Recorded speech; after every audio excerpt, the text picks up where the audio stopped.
to the Football for Kids podcast with me, Darren Rees.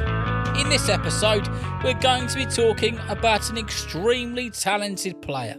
A player who is only 24 years old, but has played in some of the top clubs across 3 different countries. In this episode, we're going to be talking about the Chelsea attacker, João Félix.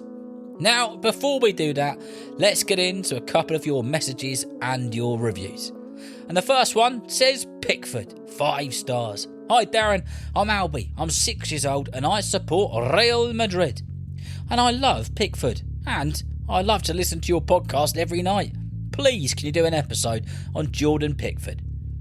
Well, to the person who wrote that review and gave the podcast 5 stars, thank you so very much for being a listener, and thank you for doing that for me. Every time somebody puts in a review and gives the podcast 5 stars, it helps the podcast get up the charts, which means other people will find it, and our community of football-loving people will get bigger by the day.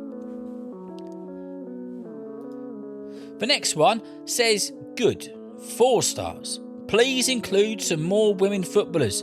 Men aren't the only ones who play. WSL and Lionesses. Well, thanks very much to the person who wrote that review and gave the podcast 4 stars. And I know that you would like to hear some more episode on women footballers, which will come out in the future. And I'm even toying with the idea of doing a super week just on women's footballers at some point in the next few months. However, I have done lots of episodes on players and subjects in the women's game.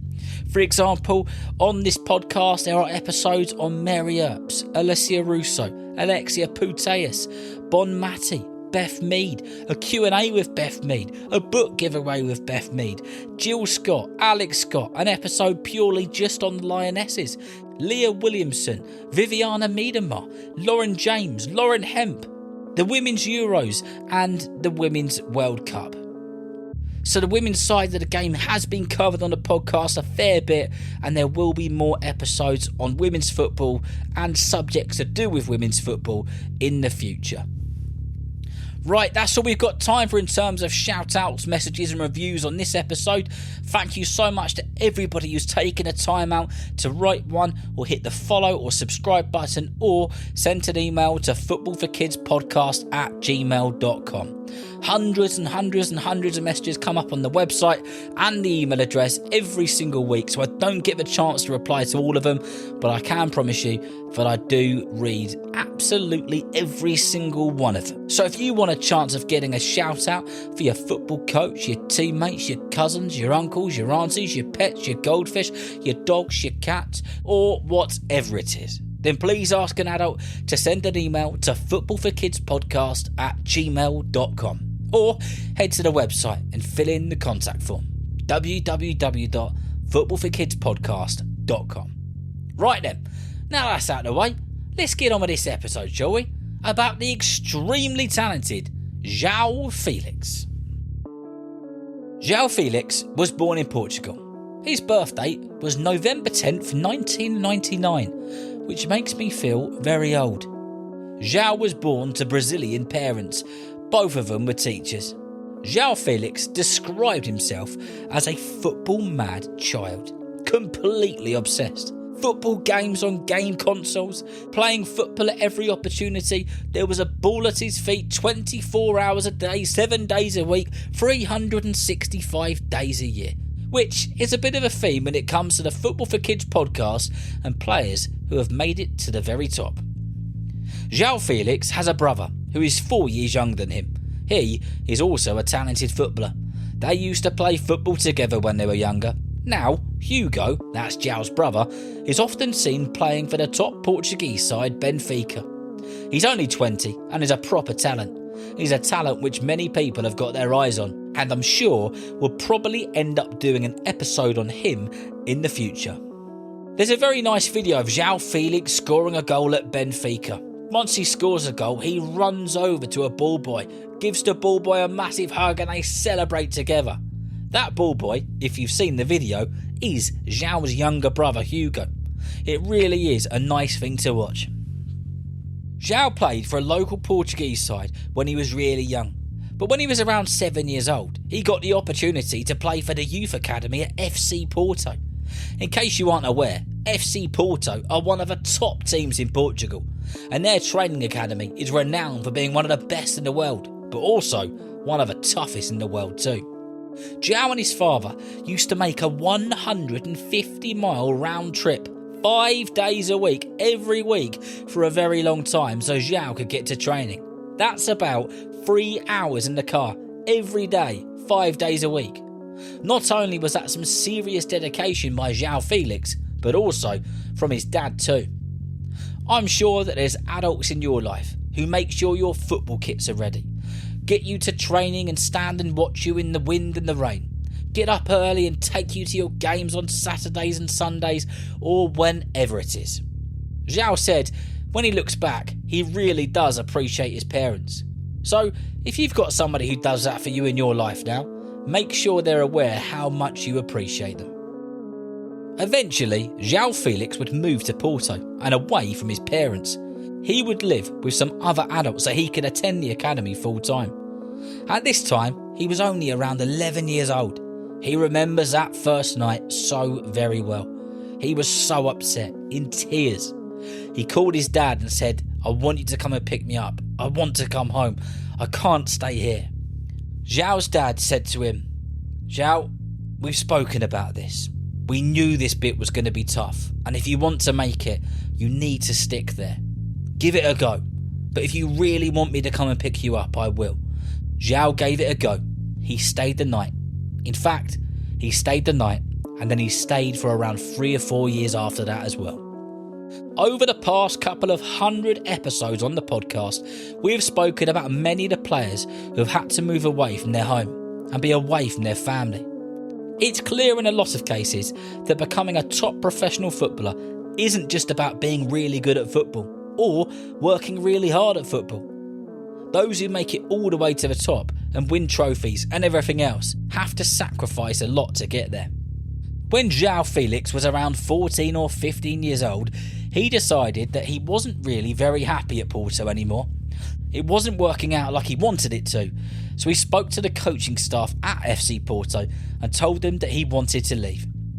João Félix would then be snapped up by Benfica, which was great, because not only was it another big club in Portugal, but it was a big club which was close to home.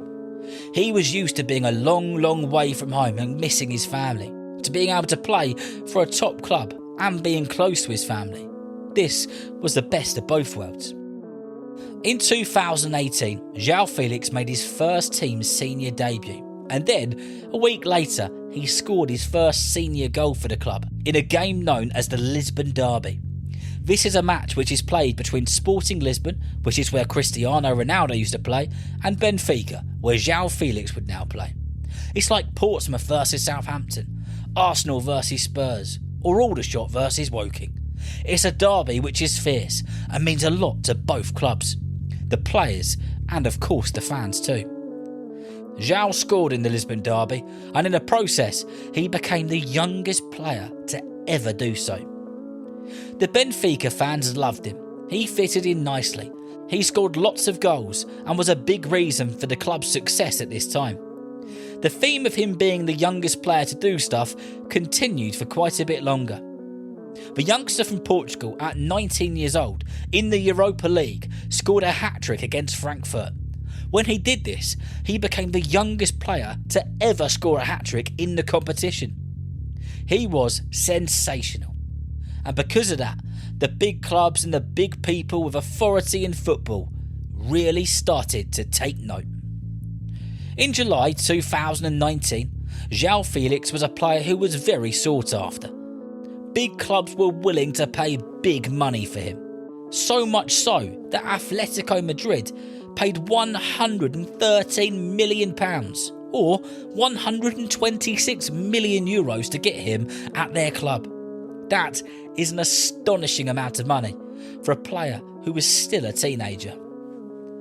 Although Félix didn't score in his debut for the club, he did win the team a penalty. And even though it took him a little while to get that debut goal, he was always doing something which was positive. He was either winning a penalty, making an assist, or doing something which changed the game. João Félix wasn't only incredible with the ball at his feet, not only could he do long balls and short balls, chip players and send defenders flying in all directions with his speed and agility, but his biggest attribute was probably his ability in playing the ball in the correct place almost every time. His vision was, and always has been, something special. At so young, João Félix has one of the best footballing brains in Europe. In his first season with Atletico, he had it all going on. He was eventually banging some goals in, and trust me, they were good ones. He was making unbelievable assists. He was injured one month due to a tackle smashing his ankle, but after the roller coaster of a debut season, he still ended up winning the Golden Boy Award, which is an award given to a European football player who has achieved the most and impressed the most at the age of 21 or under. João Félix was playing in one of the top divisions in the world, against some of the best players in the world. He was going head to head with the likes of Lionel Messi and Luis Suarez. He was holding his own, and he was still so young. In the following season, João Félix had yet another roller coaster of a season at Atletico. He scored wonder goals and made tremendous passes. He had more problems with his ankles, and then one game he let his emotions get the better of him when he screamed at a referee and called him crazy, and because of that he got shown a red card. A lesson learned for João Félix in that one. Despite yet another up and down season, he was still voted Player of the Season for his humongous contributions. And in the 2023 season, João Félix became a bit unsettled. He wasn't getting on fantastically with the Atletico Madrid manager, and there were some other issues there. He wasn't a starting player and lots wasn't going his way. So he had some stints at Chelsea and at Barcelona. And then on the 21st of August 2024, João Félix was officially signed to Chelsea as an official Chelsea player. And he scored on his debut in a game against Wolves, which ended 6-2 to Chelsea. Although he'd played at Chelsea before, he will be looking for some sort of stability at the club and will be working hard to be a regular starting player. Because like all the genuine top players, he just wants to be on that football pitch, making a difference. One of the things we haven't spoken about yet is João Félix's international career. And although he's still very young, he's already been doing some great things for his country of Portugal. He played for the country of Portugal since the under-18s. He also represented them in the under-19s category and the under-21s. And as a senior player, he already has over 40 caps. João Félix is a special player. He's already played in 4 top clubs across 3 countries. He's clearly talented, but he works hard too. He's made sacrifices which have made him be wonderful with a football. He's one of those players who's going to have a big future and light up a lot of games over a lot of years. And we are lucky enough to be able to watch it. I hope that you've enjoyed listening and learning about all things João Félix and his career so far. And I think it's fair to say he is the sort of player that we're going to have to do episodes on in the future. So remember, if you know someone who loves football just as much as you do, then please tell them about Football for Kids. And whether you're playing football soon, watching it on the telly or pitch side, I hope that you enjoy the game. See you next time.